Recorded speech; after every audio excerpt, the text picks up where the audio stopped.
నాలుగో మాట చదివి వినిపించడానికి శాంతక్క చింతపల్లి ఆహ్, ఆహ్వానిస్తున్నాం. మత్తయి సువార్త 27వ అధ్యాయం 46వ వచనం. మూడవ మాట చదివి వినిపించిన హరితకి, వివరించిన జ్యోతిబాబు గారికి, ప్రార్థించిన లక్ష్మణరావు గారికి నా వందనాలు తెలియచేస్తున్నాను. చదవబడిన మాట తర్వాత వివరణ కొరకు జీవన్ గారు సిద్ధంగా ఉన్నారు.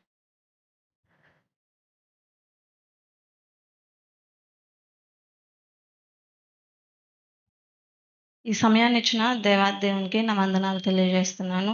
యేసు సిలువలో పలికిన 4వ మాట చదువుకుందాము. మత్తయి సువార్త 27వ అధ్యాయం 46వ వచనము. ఇంచుమించు 3 గంటలు అయినప్పుడు యేసు ఏలి ఏలి లాబా శబక్తాని అని బిగ్గరగా కేకవేసెను. ఆ మాటకు నా దేవా నన్నెందుకు విడిచితివి అని అర్థము. ఈ చిన్న వాక్యంను దేవుడు దాని వెనుకల్లో దీవించి ఆశీర్వదించునుగాక. చదవబడిన నాలుగో మాట వివరణ కొరకే పాస్టర్ జీవన్ గారు మన మధ్యలో ఉన్నారు. వివరణ అయిన తర్వాత వజ్రం గారు మావిడ వచ్చి ప్రార్థన చేయాలి. నాలుగో మాటను మనందరి వినికిడిలో చదువుకున్నాం. ఇప్పుడు ఈ మాట ఇక్కడి నుంచి ఇది 4గో మాట కాబట్టి మనకు మొదట యేసుప్రభు వారు పలికిన 7 మాటల్లో మొదటి 3 మాటలు ఇతరుల గురించి అన్నమాట. అంటే తండ్రి వీరు ఏం చేయుచున్నారో వీరు ఎరుగరు గనుక వీరిని క్షమించండి, ఇతరుల గురించి.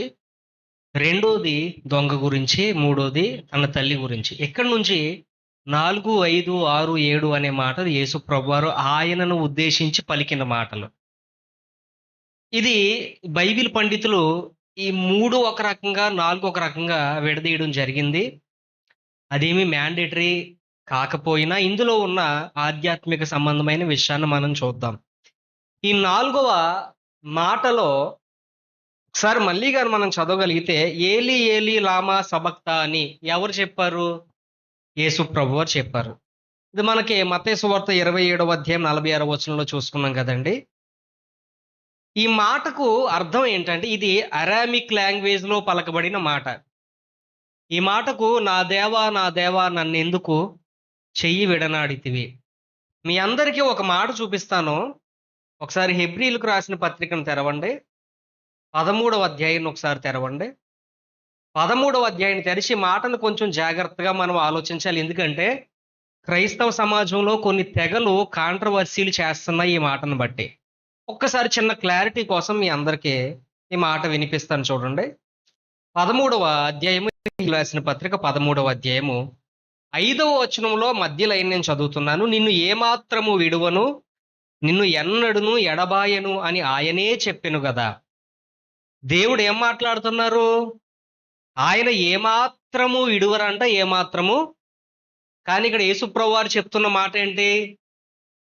నన్ను ఎందుకు నువ్వు చెయ్యి విడిచిపెట్టేశావు తండ్రి అని మాట్లాడుతున్నారు. అసలు తండ్రి అయిన దేవుడు ఎవరినైనా వదిలిపెట్టేస్తారా చెప్పండి? ఒకవేళ ఆయనే గాని వదిలేయాలి అనుకుంటే మనందరము ఏ రోజో ఉగ్రత పాలైపోయి నరకానికి పాత్రులుగా ఉండవలసిన అర్హులం మనం. కానీ ఇక్కడ యేసు ప్రభు వారు మాట్లాడుతున్న మాట ఏంటంటే, తండ్రి నన్ను నువ్వు ఎందుకు విన్నాడవు, ఎందుకు నా చెయ్యి వదిలిపెట్టేశావు. ఇక్కడ మనం హెబ్రీలు రాసిన పత్రికలో చూసిన మాటలేంటి? ఆయన ఎప్పుడు కూడా ఎవరిని కూడా చెయ్యి వదిలిపెట్టరు. ఒకసారి యోహాను సువార్త 10వ అధ్యాయము 30వ వచనాన్ని కూడా తెరుద్దాం ఒకసారి. యోహాను సువార్త 10వ అధ్యాయం 30వ వచనంలో కూడా ఒకసారి మనం చూడగలిగితే ఈ మాట కూడా యేసు ప్రభు వారు ఏం చెప్తున్నారంటే 10వ అధ్యాయము 30వ వచనంలో చూస్తే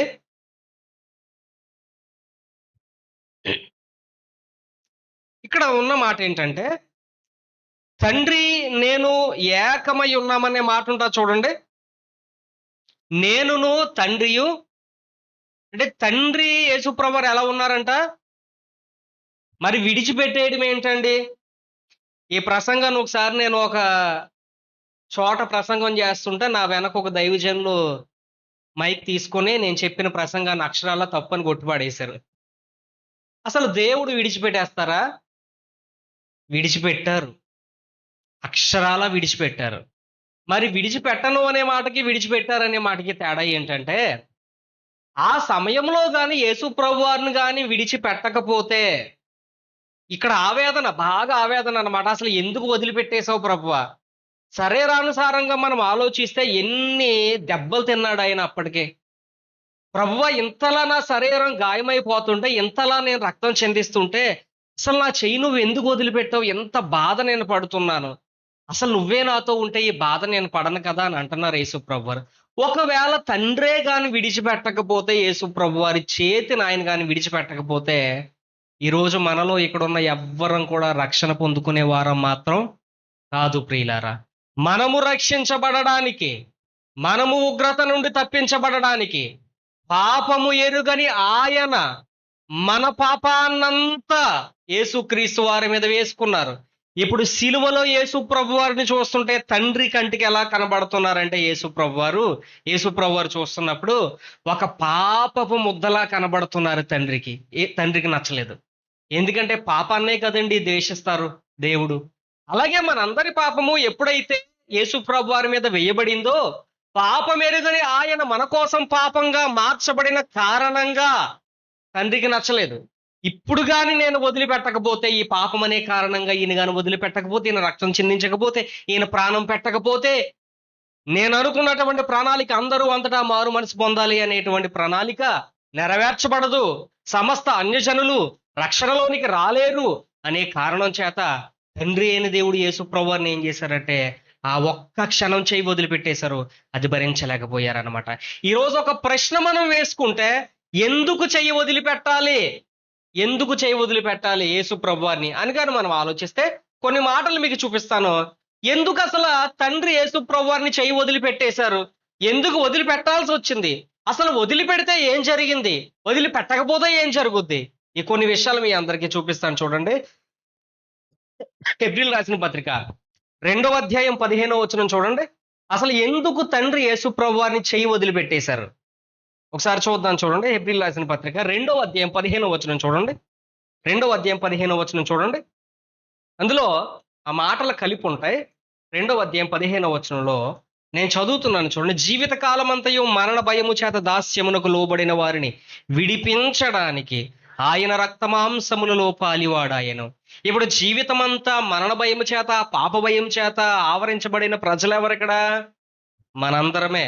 అంటే మనందరము జీవితమంతా కూడా పాప భయము చేత, మరణ భయము చేత, పాపములో కొట్టుకుపోయి పాపములో దాసులుగా బంధింపబడిన మన కోసము యేసు ప్రభువారు ఏం చేయబడ్డారంట? అంటే ఇప్పుడు ఈ జీవితకాలం అంతా ఈ మరణ భయము, పాప భయము, ఈ దాస్యత్వం అంతా పోవాలంటే ఎవరు చేయి వదిలిపెట్టాలి? తండ్రి యేసు ప్రభువారిని చేయి వదిలిపెట్టే, లేకపోతే రక్షణ లేదు ప్రియులారా. అందుకే ఆయన వదిలిపెట్టేశారు. రెండోది, ఆయన చెయ్యి వదిలిపెట్టడానికి గల కారణం ఏంటంటే చూడండి.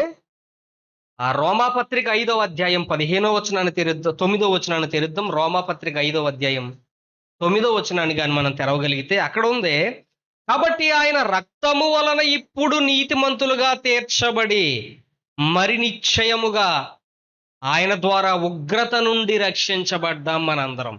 రెండు, ఆయన చెయ్యి ఎందుకు వదిలిపెట్టారంటే మనందరము ఉగ్రత నుండి తప్పించబడ్డానికి. గుర్తుపెట్టుకోండి ప్రియులారా, మొదట పాపం అనే దాస్యం నుంచి విడిపించడానికి యేసు ప్రభువారి చెయ్యి వదిలిపెట్టబడింది. రెండోది ఎందుకు చెయ్యి వదిలిపెట్టారంటే మనందరము ఉగ్రత నుండి తప్పించుకోవడానికి ప్రియులారా యేసు ప్రభువారిని చెయ్యి వదిలిపెట్టడం జరిగింది. అంత మాత్రమే కాదు, మనందరము ఎందుకు ఆయన చెయ్యి వదిలిపెట్టారంటే చూడండి, అదే రోమీయులకు రాసిన పత్రిక 5వ అధ్యాయం 10వ వచనం కూడా చదివితే, ఏలయనగా మనము శత్రువులమై ఉండగా ఆయన కుమారుని మరణము ద్వారా మనము దేవునితో సమాధానపరచబడిన వారమై ఆయనతో జీవించుట చేత మరి నిశ్చయముగా రక్షించబడదు. మూడోది, ఎందుకు తండ్రి యేసు ప్రభువారి చెయ్యి వదిలిపెట్టారంటే శత్రువులుగా ఉన్న మనలను మిత్రులుగా చేయడానికి. కొన్నిసార్లు దేవుడికి మనం కూడా శత్రువులం అయిపోతాం పాపం చేత. ఈ పాపం ఉన్న కారణం చేత దేవునికి శత్రువులం అయిపోతాం, దూరస్తులం అయిపోతాం, దేవునికి దూర ప్రాంతంలో ఉంటాం. కాబట్టి ఈ ఉగ్రత నుండి తప్పించడానికి, ఈ శత్రుత్వం నుంచి వేరుపరచి మిత్రులుగా చేయడానికి తండ్రి అయిన దేవుడు యేసు ప్రభువారిని చేయి వదిలిపెట్టారు. అంత మాత్రమే కాదు, ఇంకో మాట కూడా చూద్దాం చూడండి ప్రియులారా. మనం ఆల్రెడీ చదువుకున్నాం, నీతిమంతులుగా చేయడానికి దేవుడు చేయి వదిలిపెట్టాడు. ఆ తర్వాత రోమాపత్రిక 6వ అధ్యాయం 23వ వచనంలో ఉంటది, నిత్య జీవాన్ని ఇవ్వడానికి. ఎవరికి నిత్య జీవాన్ని ఇవ్వడానికి?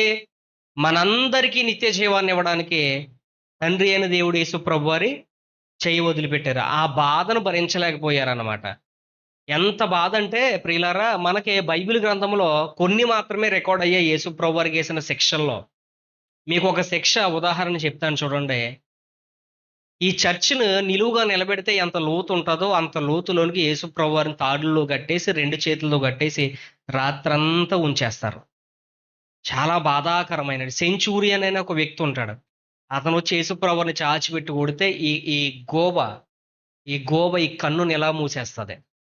ఎంత బాధ ఎందుకు పడ్డారో, ఎందుకు ఆ తండ్రి వదిలిపెట్టేశారు యేసు ప్రభు వారి చెయ్యి అంటే, ఆయన ఆ సమయంలో చేయి వదిలిపెట్టకపోతే ఇక్కడ ఎవ్వరం కూడా మనం రక్షణతో కూర్చోం.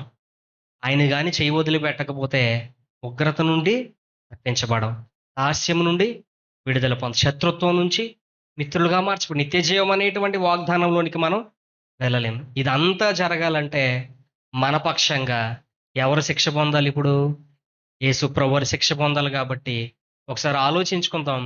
అదే పరిస్థితుల్లో మనం ఉంటే, ఒక్క రకంగా చెప్పాలంటే మనల్ని తప్పించి మన ప్లేస్లోనికి యేసు ప్రభు వారు వెళ్ళారు.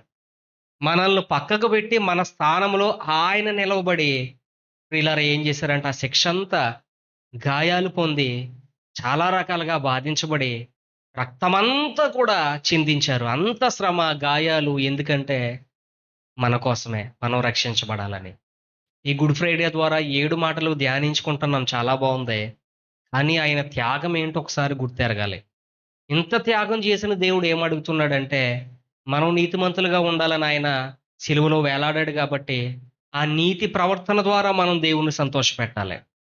లేదనుకోండి ప్రియులారా, ఈ గుడ్ ఫ్రైడేలు ఇలాంటివి ఎన్ని జరుపుకున్నా అది వ్యర్థమైపోతాయి. కానీ అసలైంది దేవుడు మనకి ఇచ్చేటువంటి, మనం దేవుడికి ఇచ్చేటువంటి ఫలం ఏంటంటే మన ప్రవర్తన, మన బిహేవియర్, మన మాట తీరు, మన జీవితం, మన ఆధ్యాత్మిక స్థితి మెరుగుపరచబడాలి.